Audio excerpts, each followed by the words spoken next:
السلام عليكم ورحمة الله وبركاته. أعوذ بالله من الشيطان الرجيم. فإن تولوا فإن الله عليم بالمفسدين. قل يا أهل الكتاب تعالوا إلى كلمة سواء بيننا وبينكم ألا نعبد إلا الله ولا نشرك به شيئا ولا يتخذ بعضنا بعضا أربابا من دون الله فإن تولوا فقولوا اشهدوا بأننا مسلمون. صدق الله المولانا العظيم. আল্লাহ পাক রব্বুল আলামিনের লাখো কোটি শুকর যে মহান রব্বুল আলামিন আমাদেরকে কোরআন থেকে আলোচনা করার এবং আলোচনা শোনার তৌফিক দান করেছেন। সেই মহান রব্বুল আলামিনের প্রতি শুকরগুজার হচ্ছি আলহামদুলিল্লাহ। এই দুনিয়াতে মুফসিদ কারা? হট্টগোলকারী, ফেতনাবাজ, সমাজের বোঝা। মুফসিদ শব্দের অর্থ হচ্ছে ফাসাদকারী, যারা সমাজ নষ্ট করে। মুফসিদের মধ্যে বিভিন্ন তবকা আছে। ঘরকে নষ্ট করা, এটাও মুফসিদ, নষ্টকারী। সে হতে পারে স্বামী স্ত্রী। এলাকা নষ্ট করা, সমাজ নষ্ট করা, একটা অঞ্চল, একটা ইউনিয়ন, থানা, জেলা হইতে হইতে একবারে উপর পর্যন্ত যেই নষ্ট করে, ভালো জিনিসকে নষ্ট করে, তাকেই মুফসিদ বলা হবে। কোরআনে যে মুফসিদ বলা হচ্ছে সেটা হচ্ছে এমনি কোনো একটা বস্তুকে নষ্ট করলে সেটাকেও তো মুফসিদ বলা হবে। মুফসিদ মানে নষ্টকারী, বরবাদকারী।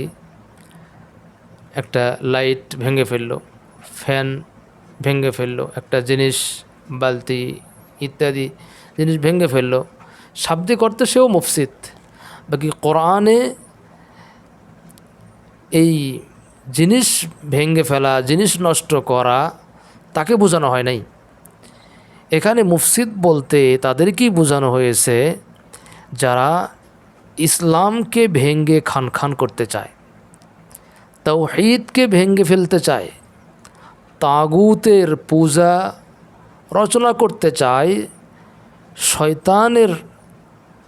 শয়তানের উপাসনা সমাজে ছড়িয়ে দিতে চায়, তাদেরকে মুফসিদ বলা হচ্ছে। কোরআন এটাই উদ্দেশ্য।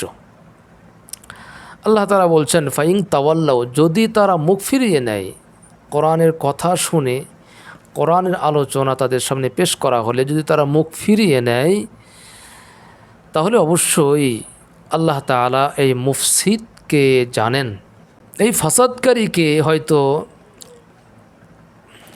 হস্ত বলে তাদেরকে প্রতিহত করা যায় না। একটা ফাসাদকারীকে যদি দমন করা যায় তাহলে আরেকটা ফাসাদকারী মাথা চারা দিয়ে ওঠে।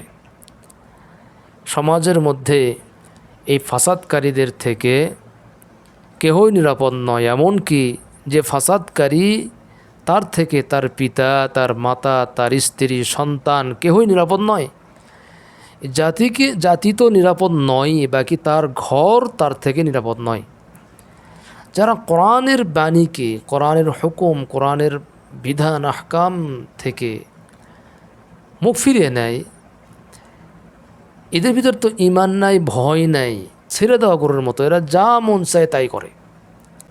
যে সমাজ নষ্ট করতেছে, যে একজন বোনের ইজ্জত হানি করতেছে, চুরি করতেছে, ডাকাতি করতেছে, ছিনতাই করতেছে, সেও ফাসাদকারী। তার প্রত্যেকটা গোপনীয় কাজ আল্লাহ তাআলা জানেন। আল্লাহ পাক রব্বুল আলামিন মুফসিদ যারা, অবশ্যই দুনিয়াতে তাদেরকে শাস্তি দিবেন। ফাসাদকারী একজন মানুষের হক নষ্ট করে সে দুনিয়া থেকে বিদায় নিয়ে চলে যায়, এ কি পার পেয়ে গেল? এর কি হিসাব হবে না? কিয়ামত দিবসে একেও তো আটকানো হবে। এর সামনে যার পাওনা নিয়ে, যার থেকে টাকা নিয়ে খেয়ে সে মারা গেছে, ঋণ পরিশোধ করেনি, সেটা টাকা পয়সার ব্যাপারে হোক, জমি জমার ব্যাপারে হোক, ইত্যাদি, আত্মসম্মান, মর্যাদা হেয় তুচ্ছ করা, গীবত শিকায়েত করা করে যে ব্যক্তি মারা গেছে, তার থেকে মাফ না নিয়ে টাকা পয়সা খেয়ে মারা গেছে, এই ব্যক্তি মারা গেলেই কি সব শেষ? না, কিয়ামত দিবসে অবশ্যই তাকে আল্লাহ তাআলার কাঠগড়ায় দাঁড়াতে হবে। আল্লাহর রসুল সাল্লাল্লাহু আলাইহি ওয়াসাল্লাম সাহাবীদেরকে জিজ্ঞাসা করছেন যে তোমরা বলো যে সবচেয়ে দরিদ্র গরিব, তোমাদের জানাশোনায় সবচেয়ে গরিব কে? সাহাবায়ে কেরাম রাদিয়াল্লাহু আনহুম আজমাইন তেনারা বলছিলেন যে গরিব তো সেই ব্যক্তি যার টাকা পয়সা নেই, থাকার ঘর নেই, খাবার দাবারের পানিও নেই, খাবার নেই, অন্ন নেই, তারাই তো দরিদ্র গরিব। আল্লাহ রসুল বলছেন না, গরিব তারাই যারা এই দুনিয়াতে অনেক অনেক সওয়াবের কাজ করবে, অনেক অনেক সওয়াবের কাজ করবে, উহুদ সমপরিমাণ আমল নামা নিয়ে হাসরের মাঠে উঠবে, আল্লাহ তাআলার সামনে দাঁড়াবে। কিন্তু তার সাথে সাথে তার আমলের সাথে সাথে বদ আমলও ছিল, বিভিন্ন গুনায় সে জর্জরিত ছিল। জিনার গুনাহ ছিল, গীবত শিকায়তের গুনাহ ছিল, ঋণের গুনাহ ছিল, নামাজ না পড়ার গুনাহ ছিল ইত্যাদি। মানে বান্দার হক মেরে খাওয়ার অনেক গুনাহ তার ছিল। কিয়ামত দিবসে এই ব্যক্তি যখন আল্লাহ তাআলার সামনে দাঁড়াবে এবং অনেকগুলা তার নেকি দেখে আল্লাহ তাআলা তার জন্য জান্নাতের ফয়সালা করবেন, এমতো অবস্থায় ওই গীবত করছে যার, সে ব্যক্তির সামনে আসবে, দুনিয়াতে আমাকে লাঞ্ছিত করছে, অপমানিত করছে, আল্লাহ তাআলা তার বিচার চাই। সেখান থেকে একটা অংশ তাকে দিয়ে দেওয়া হবে, তার আমল থেকে অংশ দিয়ে দেওয়া হবে। কেউ কেউ এসে নালিশ করবে আমার থেকে 20 টাকা 50 টাকা 100 টাকা নিচে, কিন্তু সেটা পরিশোধ করে নাই, তার আমল থেকে সেটা তাকে দিয়ে দেওয়া হবে।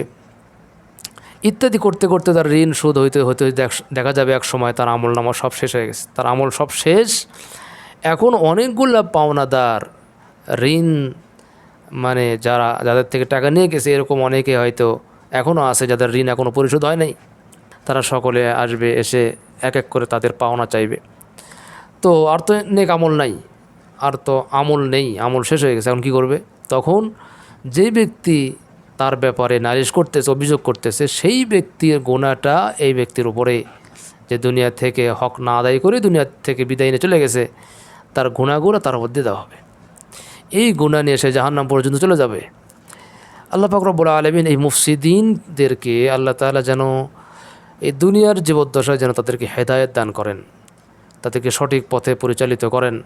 আমরা প্রত্যেকটা নামাজের মধ্যে দোয়া করি, ইহদিনাস সিরাতাল মুস্তাকিম সিরাতাল লাযিনা আনআমতা আলাইহিম গায়রিল মাগদুবি আলাইহিম ওয়ালাদ-দাল্লিন। সঠিক পথ যেন আমরা পাই, সঠিক পথের দিশা যেন আমরা পাই, সেই জন্য আমরা নিজেরা নিজেদের জন্য দোয়া করব। এবং যারা দুনিয়াতে বিপদগামী আছে তাদেরকে যেন আল্লাহ তাআলা সুপথ দান করেন এবং তারাও যেন হেদায়েতের পথে চলে আসে, তারাও যেন জান্নাতের সুবাস পায়, এদিকে অবশ্যই লক্ষ্য রাখতে হবে।